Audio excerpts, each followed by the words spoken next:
বিসমিল্লাহির রহমানির রহিম। আসসালামু আলাইকুম ওয়া রাহমাতুল্লাহ। প্রিয় শিক্ষার্থীরা, ওয়েলকাম টু মুমিনুলস টিচিং হোম। প্রিয় শিক্ষার্থীরা, এই ভিডিওটির মাধ্যমে তোমাদের নবম শ্রেণীর বিজ্ঞান বইয়ের চতুর্থ অধ্যায় পদার্থের অবস্থা, এই অধ্যায়ের 4.3 নিঃসরণ এই বিষয়টি নিয়ে আলোচনা করা হবে। এই ভিডিওটিতে নিঃসরণের প্রথম 72 পৃষ্ঠা পর্যন্ত আলোচনা করা হবে। পরবর্তী ভিডিওয়ে আমরা 73 পৃষ্ঠায় নিঃসরণ সম্পর্কে বাকি অংশটুকু জানবো। তাই চলে যাচ্ছি মূল ভিডিওর আলোচনা অংশে।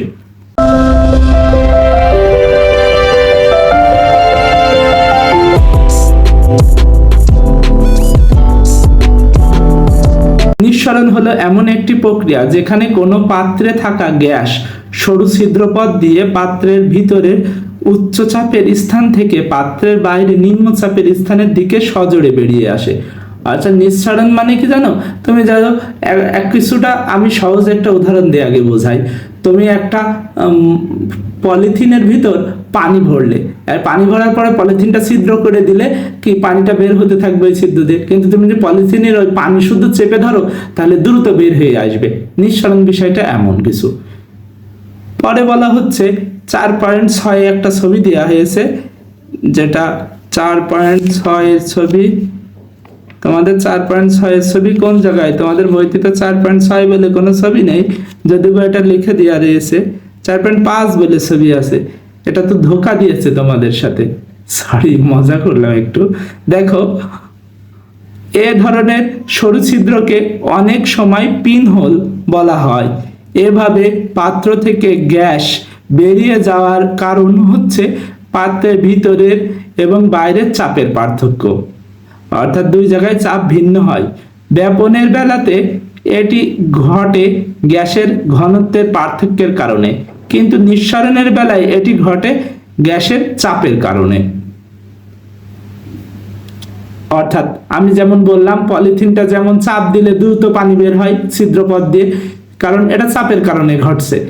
তা না হলেও কিন্তু আমরা জানি ছিদ্রপথ দিয়ে পানি বের হতো, যেটা ওই তরল পদার্থের পি সমান এইচ রো জি এই সূত্র আকারে বের হতেই থাকতো। প্রিয় শিক্ষার্থীরা, এরপরে দেয়া আছে ব্যাপনের বেলাতে এটি ঘটে মূলত কিসের কারণে? ঘনত্বের কারণে। কিন্তু নিঃসরণের বেলায় কিসের কারণে ঘটে? এটি ঘটে চাপের কারণে। এই কথাটা আমরা মনে রাখবো। অর্থাৎ নিঃসরণ বিষয়টি সম্পূর্ণভাবে ডিপেন্ডেবল চাপের ওপর। অর্থাৎ ব্যাপনের ক্ষেত্রে চাপের কোনো প্রভাব নেই, কিন্তু নিঃসরণের বেলায় চাপের প্রভাব আছে। আর একটি গুরুত্বপূর্ণ পার্থক্য হলো, ব্যাপনের ক্ষেত্রে কঠিন তরল বা গ্যাসীয় পদার্থ উপযুক্ত মাধ্যমে সব দিকে ছড়িয়ে পড়ে, কিন্তু নিঃসরণের ক্ষেত্রে শুধু গ্যাসীয় পদার্থের মাধ্যমেই সরু ছিদ্রপথ দিয়ে বেশ বেগে বের হয়ে আসে।